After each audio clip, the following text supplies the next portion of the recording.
نحمده ونصلي على رسوله الكريم أما بعد فأعوذ بالله من الشيطان الرجيم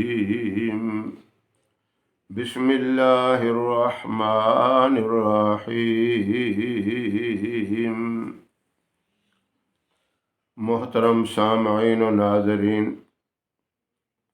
کچھ لوگ یہ کہتے ہیں کہ ہمارا نماز پڑھنے کو دل نہیں کرتا، نماز میں دل نہیں لگتا، اسی طرح نیک کام کرنے میں دل نہیں لگتا، مثلا قرآن پاک کی تلاوت کرنے کو دل نہیں چاہتا، صدقات اور خیرات کرنے کو دل نہیں چاہتا، توفیق بھی ہے، اس کے باوجود دل نہیں ان کاموں کو کرنے کے لیے آمادہ ہوتا، اور بہت سے نیک کام ہیں، ہر نیک کام میں رکاوٹ ہو جاتی ہے، اور یہ بہت لوگوں کی شکایت ہے۔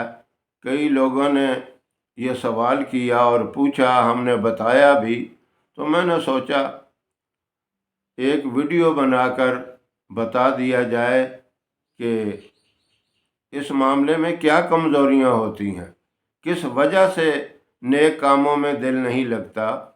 سب سے پہلی بات تو ذہن میں رکھیں، یہ ایمان کی کمزوری ہوتی ہے۔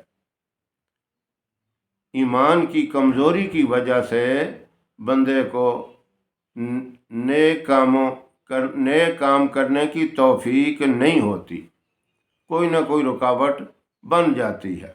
نماز میں دل نہیں لگتا، مسجد میں جانے کو دل نہیں چاہتا، جاتا بھی ہے تو مجبوراً جاتا ہے، نماز پڑھتا بھی ہے تو بس ایک جان چھڑانے کے لیے، فارمیلٹی پوری کرنے کے لیے وہ نماز پڑھتا ہے۔ تو پہلی بات تو ذہن میں رکھیں، یہ ایمان کی کمزوری کی وجہ سے یہ کام ہوتا ہے، اور یہ بہت بڑی بدقسمتی سمجھیں، یہ اللہ سے دوری پیدا ہوتی ہے۔ جب نماز ہی نہیں پڑھنی، اللہ سے گہرا تعلق، اللہ سے مضبوط تعلق نماز کی وجہ سے ہی ہوتا ہے۔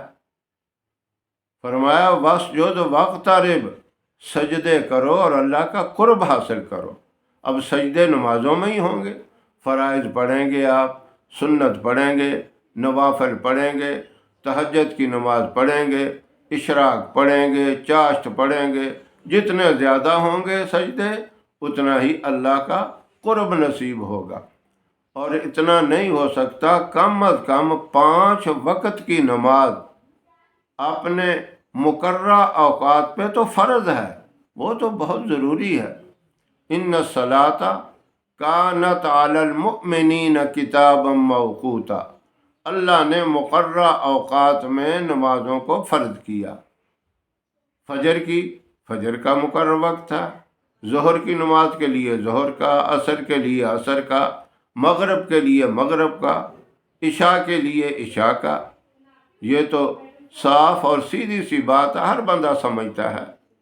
نمازیں ہوتی ہیں، اذانیں ہوتی ہیں، ہر بستی میں، ہر شہر میں، ہر محلے میں مسجد موجود ہے، امام موجود ہیں، نمازیں پڑھائی جاتی ہیں، اذانیں ہوتی ہیں، اور اس کے باوجود اذان ہوتی ہے، سنتے ہیں، سنی انسنی کر دیتے ہیں، گپوں میں لگے ہیں تو اسی طرح لگے رہتے ہیں، کھیل کود میں لگے ہیں تو اسی طرح لگے ہیں، دکان پہ بیٹھے ہیں تو دکان اسی طرح چل رہی ہے، حالانکہ آواز آتی ہے اللہ اکبر، اللہ سب سے بڑا ہے، تو جو دکان میں بیٹھا تو اس کے نزدیک تو دکان بڑی ہو گئی۔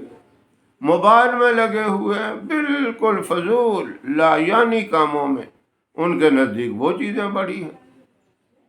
اسی طرح جو جہاں بھی لگا ہے لگا ہوا ہے، ٹس سے مس نہیں ہوتے، پرواہ ہی نہیں کہ اتنا بڑا حکم اللہ کا، جس کا ذکر مختلف انداز سے قرآن کریم میں 700 سے زیادہ مرتبہ ذکر فرمایا۔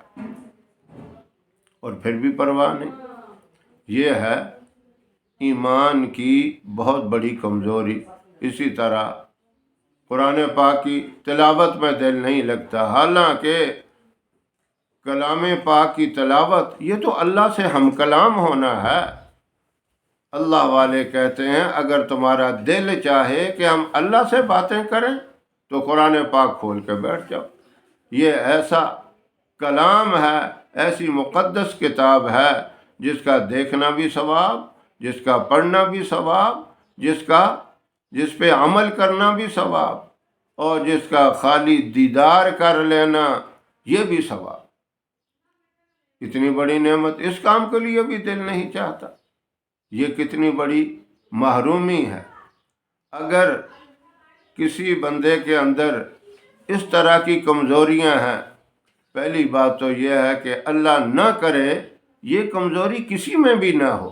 بالفرض جس طرح لوگ یہ شکایات کرتے ہیں تو یہ کمزوریاں ہیں، اس کا بہترین علاج، طاقتور اور کامیاب علاج، وہ توجہ سے سن لیں اور خود بھی عمل کریں، اپنے دوست احباب رشتہ داروں کو بھی بتائیں، اس ویڈیو کو آگے بھی پھر شیئر کریں، تاکہ جو بھی سن کر عمل کرے گا اس کے عمل کرنے کا اس کو بھی ثواب ملے گا، اور جو یہ چیز بتائے گا، جو شیئر کرے گا، اس کو بھی اس کا اجر ملتا رہے گا۔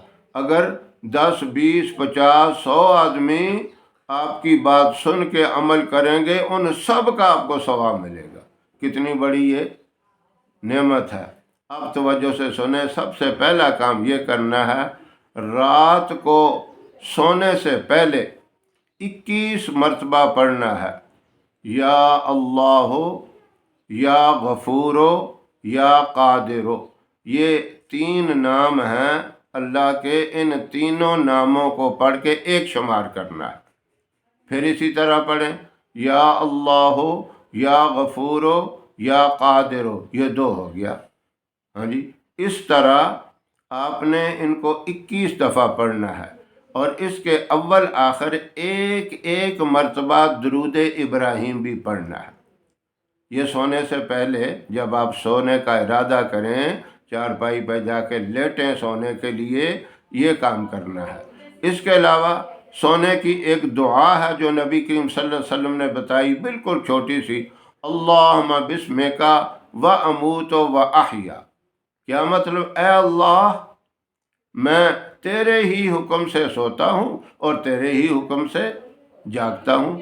اموتوں کا لفظ مرنے کا، یعنی نیند کو ایک موت کے ساتھ تشبیہ دی گئی ہے، اور یعنی مطلب معنی اس کا یہ ہوا کہ میں تیرے حکم سے سوتا ہوں اور تیرے حکم سے زندہ ہوتا ہوں، یعنی صبح اٹھتا ہوں۔ اب اندازہ لگائیں، بندہ 8 گھنٹے تو سوتا ہے، دن اور رات کے 24 گھنٹے ہیں۔ اب 24 گھنٹوں میں سے تیسرا حصہ تو نکل گیا، 8 گھنٹے وہ سونے کا ہے۔ اس کے ساتھ ایک کام اور کرنا ہے، اس کا زبردست فائدہ ہے۔ کم از کم قرآن پاک کی 10 آیتیں پڑھ کے آپ نے سونا ہے۔